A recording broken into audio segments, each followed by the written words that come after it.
Alamogordo Tigers head football coach A.J. Cisco joining us now. And, Coach, first of all, how are you? I'm good, man. Appreciate it. It's Wednesday. It's week 3 already. Can you believe that?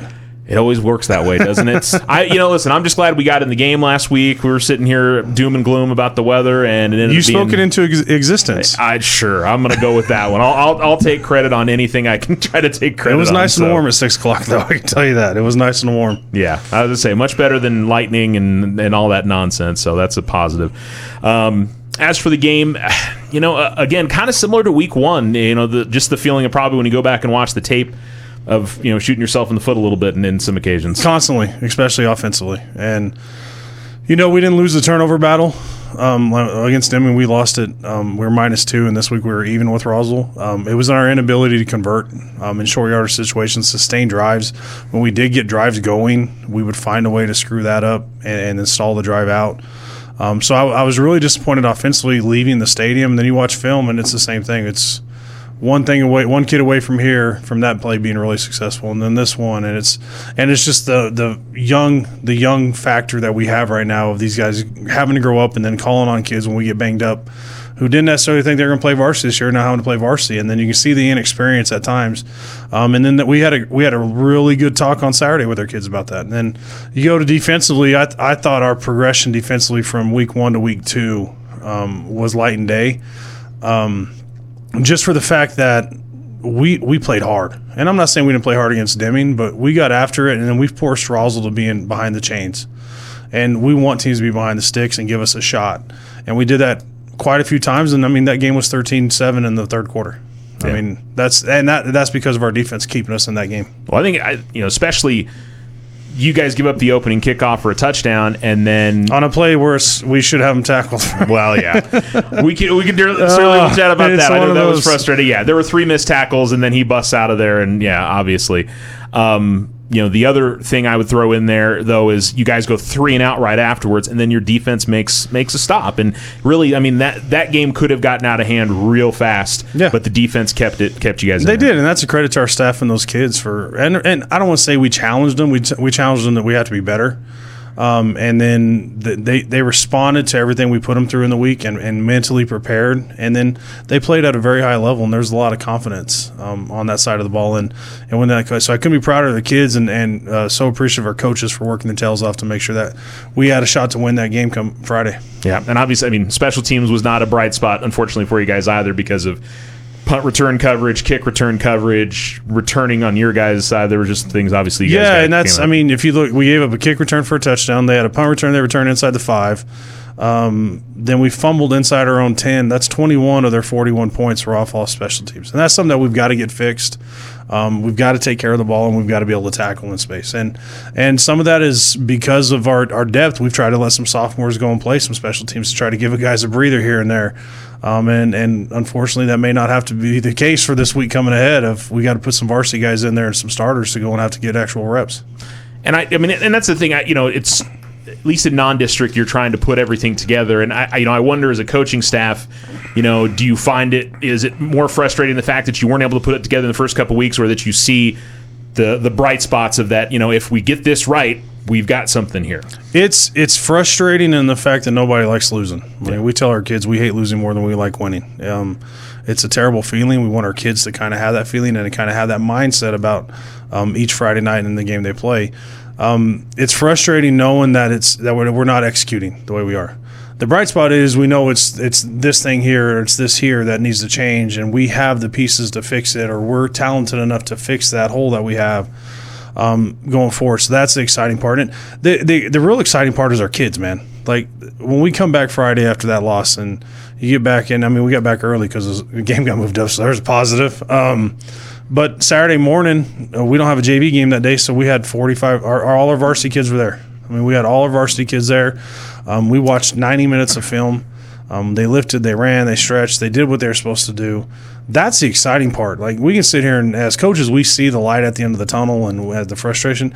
The exciting part is that we have a ton of kids that, regardless of what happens, will show up every day and then continue to grind and work because they care. And they care not just about winning and losing. They care about the family and they care about Alamogordo football. And that's a huge thing. And that's the exciting part every day is knowing, hey, I'm going to work with a bunch of kids who are going to get after it for everybody else. Yeah, it's a completely different world when you just don't have the horses, you don't have the kids that want to be out there, where it just feels like, hey, we're doing what we can with what we got. You guys recognize that, that there is something that can be done to build forward. And we've been there. We've been in those situations where you're taking knives to gunfights.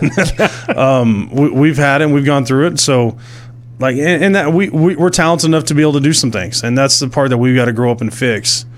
And that's where we're struggling, and that's kind of with our youngness and being inexperienced. But on Saturday, we told our kids, the sophomores, you got to start playing like juniors, and juniors got to play like seniors, and seniors got to play like All-Americans. I mean, that's the level that we have to be at right now to play at this level. And I think our kids responded. I thought our 2 practices this week so far have been our best 2 weeks, our best 2 practices of this season. Yeah. And especially on Labor Day. Labor Day is always a bad day. I know. I saw you guys out there. I was really impressed. We had a great practice on Monday. I'm proud of our kids for that. Yeah.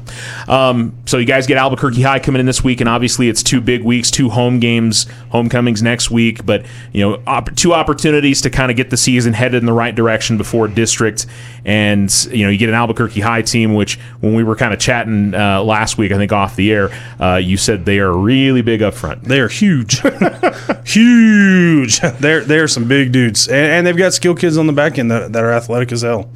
So I mean, it's going to be a challenge. Coach Anaya has done a good job of getting people bought into Albuquerque High. And I was talking to our staff and coaches. I think there's 5 or 6 kids playing college football right now that are from Albuquerque High. They've turned out some kids that can play.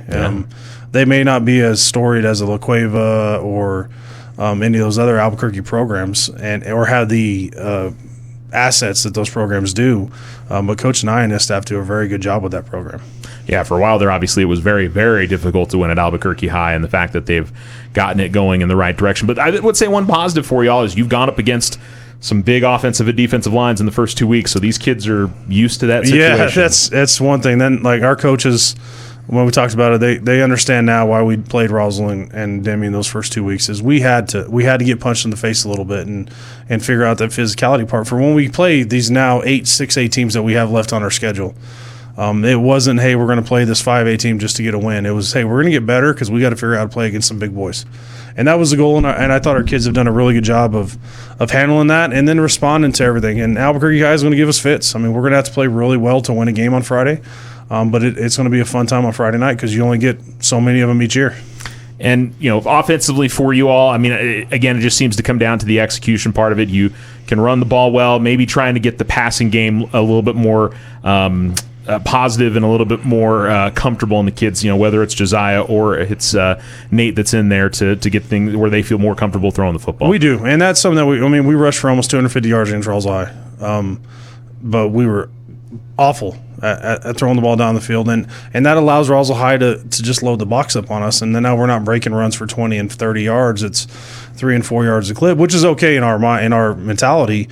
But we've got to do a better job, and I talked to both our quarterbacks today. They got to do a better job of throwing our screens to protect the run game. And when we say we try to throw it 25 times a game, 15 of those are screens, like that, and that's just to protect the run game and to keep people honest. And we as coaches have to put our kids in a better situation to do that, and then let our kids understand that, hey, you've got free reign to do this whenever you want. And that's something that we talked about with both those quarterbacks today. And they're great kids. They're gonna improve and they're gonna get better. And on Friday night, they're both gonna play really well. I'm excited for it. Yeah, and defensively, you talked about. So, I mean, is Albuquerque with their big size up front? Are they predominantly trying to run the ball at you, or do they try to mix it up in both ways? Yeah, they're going to line up and try to run the ball at us. Their quarterback's very talented, very athletic. So they will run a lot of quarterback lead, quarterback speed option. They're going to let him touch it and let him be an athlete. But they're going to line up in heavy personnel. They're going to have a tight end. They're going to get into oversets. They're going to line up and try to run the football at us, and it's pretty cool. They have a fullback, like you don't see those very often. So that's the cool part, and we're going to have our hands full. And then defensively for them, if you can figure out how they line up, please let me know, because they are lining up all over the place and they come like crazy. Like it has been a fun week trying to figure out how to prepare for that offensively, trying to where they're coming from, who's coming, why are they lined up in a certain way, and that's credit to their staff of just being creative and dealing with what they got. So we definitely had to have a good week of practice and work our tail off. And thankfully, we've already had one home game. You get still have 5 more left. So obviously, lots of opportunities for folks to get out and enjoy things. But as we just talked about, it's already week 3. your opportunities to come out and enjoy Tiger football, they'll go by fast. It'll be November before you know it. And you got homecoming next week, and then we've got 3 more after that. It's just a chance to come out and celebrate, not just our kids, but all kids. And that's what this community's got to embrace. And they've done a good job, and I think we can always get better as communities embracing the hard work these kids put in everything they do, and the coaches and the coaches' families who are giving up a lot so their guys can go and work with kids. And this is a special community. It's a one-school town that they're not around anymore at the big school level, and that's something that we need to hang our hat on and be prideful of.